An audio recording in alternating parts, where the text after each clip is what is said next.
My wife had been working on her special project for 4 months now. It was not her personal project, but she was the lead person and responsible for its success. The project was designed to save her company, Bixler Enterprises. The last 4 months had been difficult due to the fact that she was forced to work hard. It was important for both her and the company. There was a good chance that Bixler Enterprises would go under if the project didn't get done.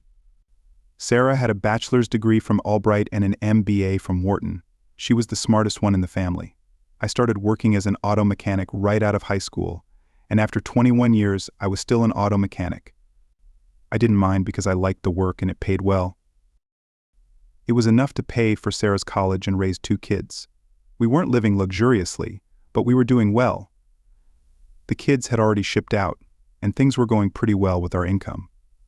Sarah got pregnant 3 months after we were married, at the age of 18.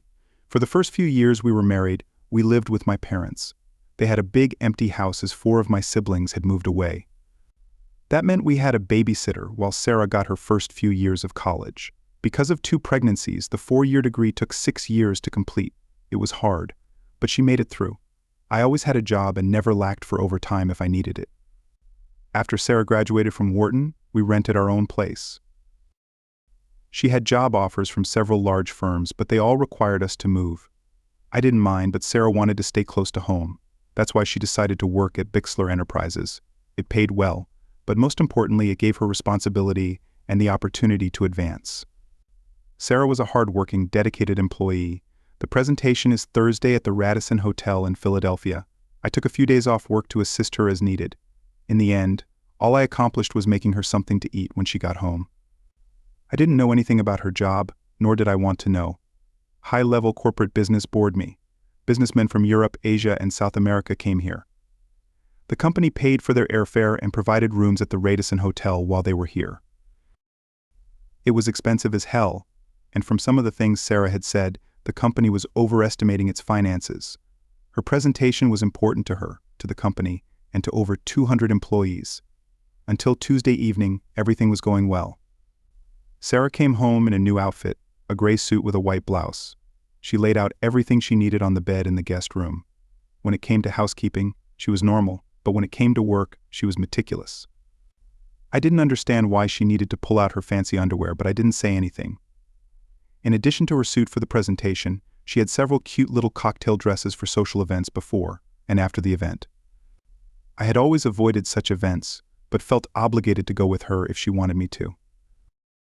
She thanked me for the offer but said it wasn't necessary. All the materials and equipment she needed were neatly stowed in the trunk of her Volvo before she left work. She drove the car herself to make sure everything was in perfect condition. She had all day Wednesday to get ready and all evening Wednesday to socialize with her guests. Sarah was so good at what she did that I felt it would have been better if I had just stayed away from her. Finally, she was done. She had checked and double-checked everything. All she needed now was a hot shower and a good night's sleep. I guess my mistake was that I started checking her stuff after Sarah started showering. I thought I was helping, but it turned out to be the opposite. I was shifting things on the bed when a small white envelope fell out of the side pocket of her makeup bag. An envelope from a drugstore, but not the kind we usually use. Inside were 10 pills. I had no idea what Preven was, and the instructions were confusing. If necessary, take 1 pill, and then a second pill 12 hours later. I thought it might be something she got from anxiety or nerves, but the instructions didn't make sense. The prescription was written in her name on Monday. I put the envelope back in as she was finishing her shower. I decided I wanted to find out more about Preven before I told her about it. Of course, if I mentioned it, it would mean I was going through her things. I hate dilemmas. While Sarah got ready for bed, I went to our home computer and typed in Preven. 10 minutes later, I joined my wife under the covers. I lay awake all night wondering why my wife had picked up a prescription for the morning after pill, especially after I'd had a vasectomy 10 years earlier. The next morning I got up early, but I wasn't rested. I took a long walk. Hoping it would clear my head, I reluctantly headed toward home, afraid of what I might do or say when I got there. My son Josh joined the Navy after high school and was in his freshman year in San Diego. Our daughter Gloria married her childhood sweetheart last year and just moved to Dallas. That left just Sarah and me. I missed the kids but looked forward to growing old with my wife. She was the only woman I'd ever been interested in, and now it was all turning to shit. If Sarah was having an affair, she hid it well. Of course, I never checked up on her. I never looked at her emails or cell phone calls. I had no reason to. I had no way of knowing what she was doing at work or after work. I trusted her completely.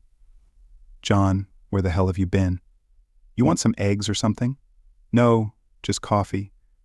I wasn't feeling very talkative. "What's wrong, honey?"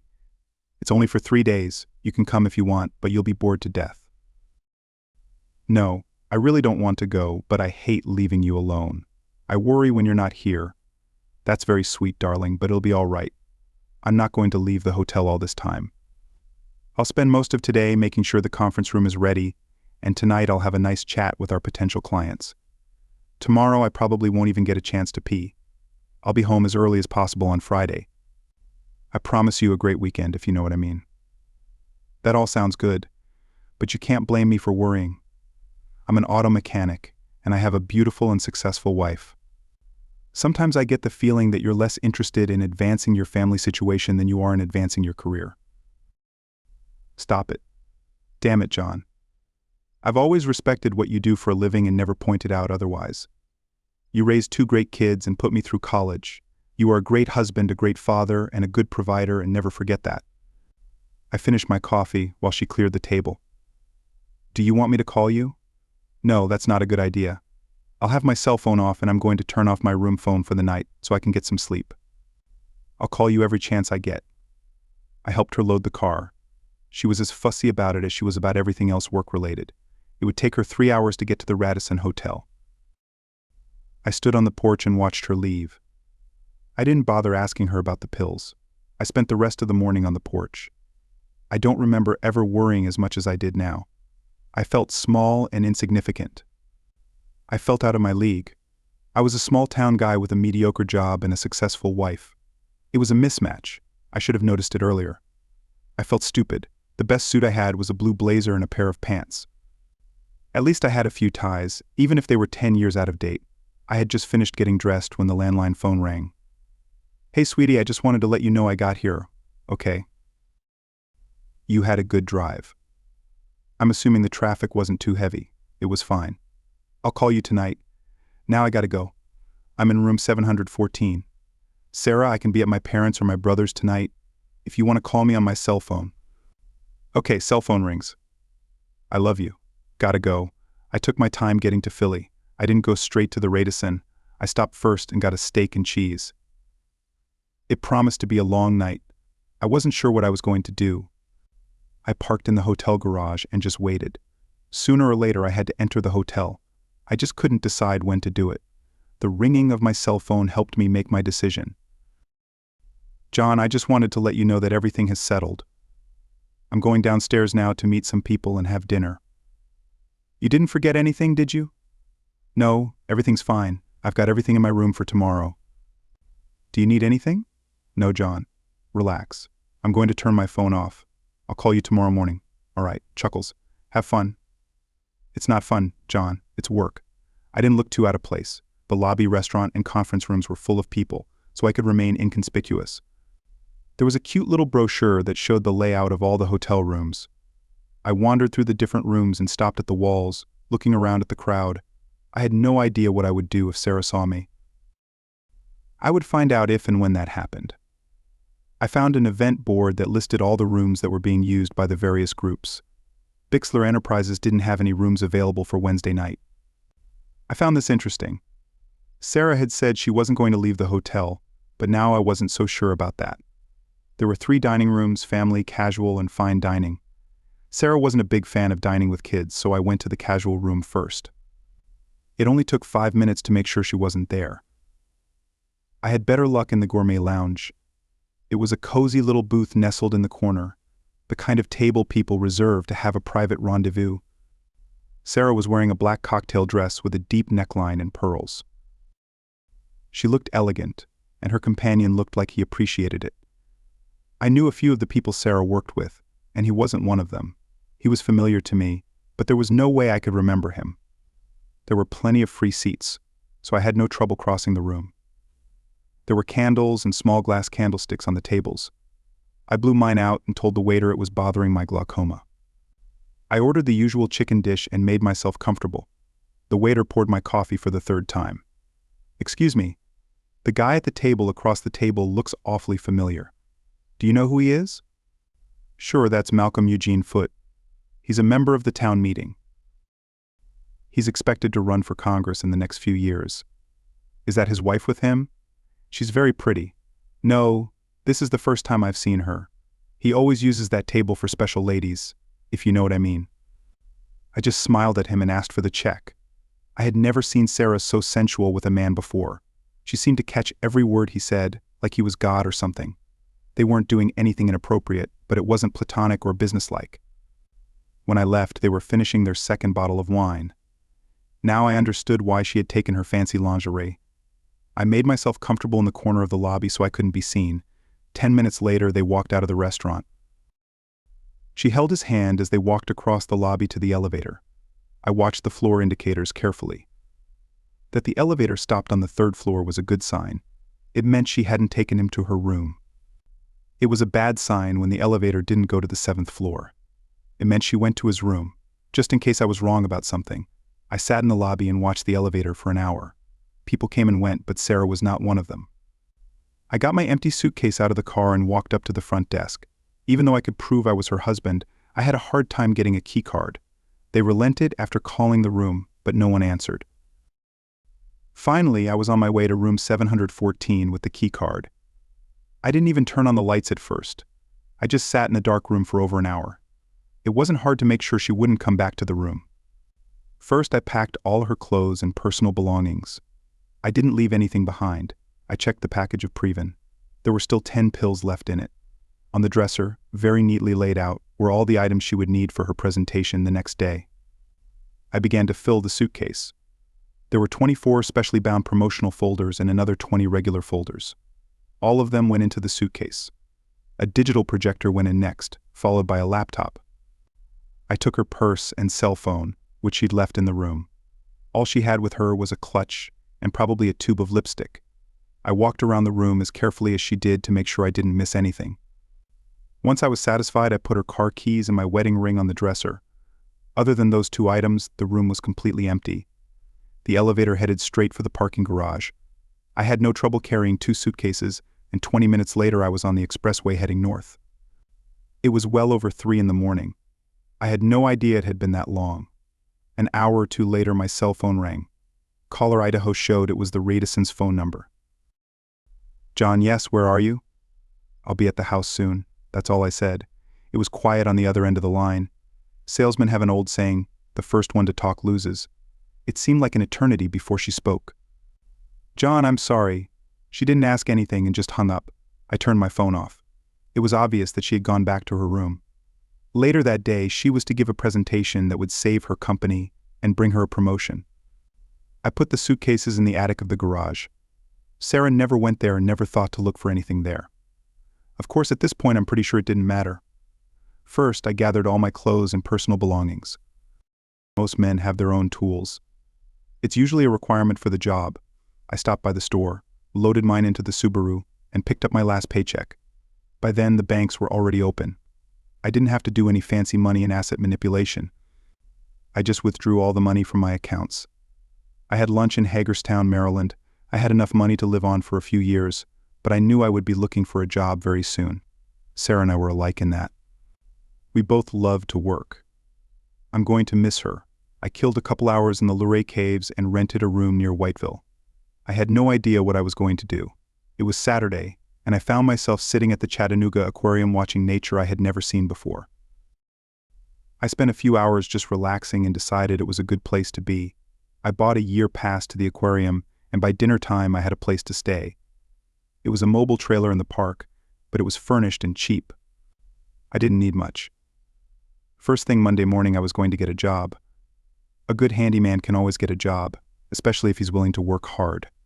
I could remain inconspicuous until it was time to renew my driver's license or car tags. I'll worry about them when the time comes.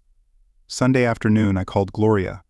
I felt obligated to let her know what was going on, but Sarah had already told her. She was pretty frank with Gloria about what happened. She said she cheated, I caught her, I left, and she lost her job. I felt bad that she lost her job, but that was the price she had to pay. I asked Gloria to tell Josh what was going on the next time she talked to him. I also told her that I would call about once a month to check on how things were going. I didn't tell her where I was. By noon the next day I had a job. It was actually a short walk from the trailer park with the Waffle House, about halfway there. What more could a man want? I don't know how they handled the paperwork, but I was getting $20 an hour with no questions asked. I was happy, and they were happy. I wouldn't even have to get into my money that I brought with me. About 2 months later, Gloria informed me that Sarah had moved out of the house and was living with her parents. Gloria didn't know anything else, but was happy that I was settled and doing well. Josh called me from San Diego just to let me know he was going on a cruise. He was an avionics technician on an aircraft carrier. He tried to explain what he actually did, but it was over my head. I never really knew much about technical stuff. Both of them were careful not to say anything bad about their mother. I appreciated that. After that, it was business as usual. I started talking to Gloria at least weekly. Josh and I started emailing regularly. Gloria talked to Sarah regularly, but she said very little about what she was doing or where she was. I never filed for divorce, and it seems Sarah never did either. I have a Tennessee driver's license and the tags on the Subaru. I started going to one of the local bars a couple times a month, and even got laid. 2 girls took turns becoming regular nighttime companions. They weren't looking for commitment, and neither was I. It seemed to work out well for all of us. Life was good. That was a long time ago, and I gradually forgot about Sarah. Eventually, Subaru started giving me trouble. I'd forgotten how long it had been. It was over 200,000 miles. I was pondering this over a mug of beer one day when I realized that it had been almost 5 years since I'd left home. I had kept in close touch with both children. Gloria had 2 children of her own by this time and wanted me to come visit them. Josh almost married a Thai woman, but at the last moment he refused. I usually worked 6 days a week and used Sunday to recover from Saturday night. There was no good reason for someone knocking on my trailer door at 6 o'clock on a Friday morning. Their rudeness was rewarded by a half-naked man opening the door. Day jockey shorts are disgusting, and the lady at the door, judging by the look on her face, agreed with me. She looked away, but her companion didn't seem to be impressed. Normally I would have worn pants, but at a time like this. Guests annoyed me. We're looking for John Terrell. I don't know you. My name is David Simmons, and this is my wife Marcia. We have a problem, and we're hoping you can help us. I'm so sorry, I don't work by moonlight. If you need something done on your car, you'll have to go to the store. This elicited several blank stares and finally a response. It has nothing to do with your job. It's more of a personal problem. Can we come in? The trailer inside looked like crap. I rarely had guests, so I rarely cleaned it. Even my girlfriends insisted we go to their place. Be my guest. Let me put on my pants real quick. As I entered the bedroom, I left the door open. Just to show them what a welcoming host I am, I also put on a shirt. Would you like some coffee? It'll only take about 10 minutes. I moved some things off the couch so they could sit down. There was no answer to the coffee question. We have an adopted daughter of 4.5 years old who needs a bone marrow transplant, and we are hoping you can help us. We are willing to pay you if needed. Buy my bone marrow? No, we want to use it, and we're willing to compensate you for any inconvenience. I think you want to buy it. I was acting like a wise ass and I suddenly realized it. These people were serious. They had a real problem, and they were looking for help. I'm so sorry, I didn't mean to interrupt. Please continue. Our best chance of finding a donor is next of kin. You're our best hope. Watch this. I don't mean to be a smartass, but I think you got the wrong guy. When was your daughter born? She'll be 5 years old in July. Marcia Simmons spoke for the first time, and she sounded sincere. I hate to be the bearer of bad news, but I had a vasectomy 15 years ago. There's no way I could be her father. Why was your name on the birth certificate? I can't answer that. Maybe you should ask her mother. That statement was met with silence. I felt sorry for these people, but I didn't know how to help them. What's the mother's name? Sarah Louise Terrell. I couldn't find the words. Maybe I shouldn't have taken those damn pills from her. Of course, then those people wouldn't have a daughter at all. I thought I was done with grief. And here it is again. Old memories of my wife having sex with that damn Philadelphia politician. I was starting to forget it all, and now it was back. God damn it. I now understand and apologize for my rudeness and insensitivity. I will do everything in my power to help you. First of all, why can't Sarah get a bone marrow transplant? Medically, she can't. Why not? She's a mother. She has to be a worthy donor. Oh, she's a suitable donor, but she's too sick. The doctors refuse to even consider using her. Sick? With what? She's dying of liver failure. She's got less than 6 months to live. This doesn't make any sense. She's always been in perfect health. Besides, I don't believe a diseased liver will prevent her from donating bone marrow. The hospital won't accept her signature on the consent form. Are you saying there's something wrong with her head? They both looked at me in silence. They knew the answer, but they didn't want to say it. At that moment, I didn't want them to feel even more awkward. 10 minutes ago, I didn't care about them, but now I felt like I had to protect them and help them. How did this happen? Could any of my kids help? Maybe, but we thought you were our best hope. Why don't you go after your father, your real father? We thought it was you. We have no idea who else it could be. Sarah didn't tell us anything about another possible father. In fact, she was in no condition to explain anything, Marcia added. We got most of our information from the adoption agency. I had to get coffee and take a leak. Excuse me for a moment. I left my guest sitting there while I brewed the coffee. It only took a few minutes. While it brewed, I did a much-needed morning pee. I tried to be discreet. I'd embarrassed Marcia enough already. Where do you live? Westchester, Pennsylvania. I'll make you a deal. If I tell you who your daughter's real father is, you have to promise me you'll pursue him relentlessly until you get what you want. What are you talking about? Your daughter's father is a prominent politician in Pennsylvania. He will, of course, deny everything and will probably provide you with legal documents to stop your efforts. If you agree to push hard enough to get him to admit that the child is his, you can shame him into getting a bone marrow transplant. That's what you want, right? Yeah, sure, but how do we do that? I don't know. I'm a mechanic. I work metal for a living. I think the best way would be to use television, radio, and newspapers. Politicians will do anything to avoid bad press. Do you have any friends who might be able to help? Well, now they were both smiling. I must have said something that gave them hope. I think we can do this. Who the hell is he? Malcolm Eugene Foote. He's running for us Senate. I bet he'll do anything to avoid bad publicity. Coffee was ready, but David and Marcia couldn't wait to get home. Before they left, I told them how to contact Gloria and Josh in case they needed them. I was sure they would help. I also had them tell me where Sarah was. I would most likely be in Pensacola before they even got back to Westchester. I got a haircut and bought a new shirt. Sarah was a cheater who had ruined my life, but I still wanted to look good when I saw her. It was another trailer, but this time it was a nice new double. There stood her Volvo with a flat tire and a broken windshield. The woman who opened the door wasn't Sarah. She looked like she'd been doused hard and left soaking wet. She was at least 45, maybe 50, and must have had a hard life. The lack of makeup didn't help, and she just looked awful. I didn't get a chance to open my mouth. Damned if it wasn't John Terrell. I never expected to see you here. I had to use the old line. You're putting me at a disadvantage. Sherry Hart, come on in, honey. Can I get you a beer? No, but thank you. I'm here to see Sarah. Sherry walked across the room and stopped at the buffet in the dining room. Here she is, John. Look all you want. Her hand pointed to a brass urn that stood in the middle of the empty buffet. I guess I was too late. I didn't move, just stood there staring at the container in front of me. Can I have a beer now? Sarah moved to Pensacola after giving up her baby for adoption. She bought the trailer with the money she got from Bixler Enterprises after she was laid off. She had a profit share, $401,000, and vacation and sick leave. She eventually took a job at a local garment factory where she worked in the shipping department. That's where she met Sherry. Sherry rented a room from Sarah.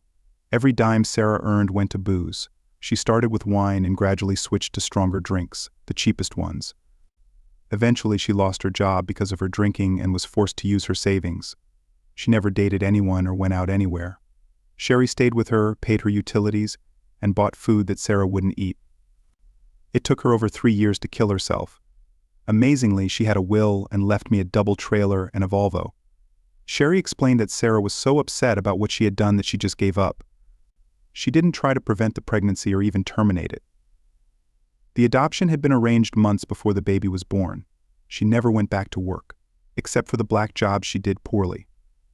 Sherry said that Sarah didn't seem to have any ambition or purpose in life. Sarah talked about me a lot, but was afraid to try to contact me. Gloria gave her my number, but she never called me. It was as if her one-night affair had hurt her more than it had hurt me. I was there for 2 weeks, and then I sold Sherry's trailer for $1 and got $1,000 for the Volvo. 2 days later, I was in Westchester visiting my new friends, David and Marcia. Malcolm Eugene Foote resisted at first, but David and Marcia turned the screws until he gave in. He insisted on DNA tests, which proved he was the father. To save face, he was more or less forced into a bone marrow transplant, which was successful. Malcolm's political career and family life did not make a favorable impression either. His decline in the polls was so rapid that the party replaced him with another candidate a few months before the election. His wife filed for divorce and was very public about it. Sarah and I are now traveling to Dallas to see Gloria and my grandchildren. I don't know how long I will keep Sarah with me, probably until I have someone.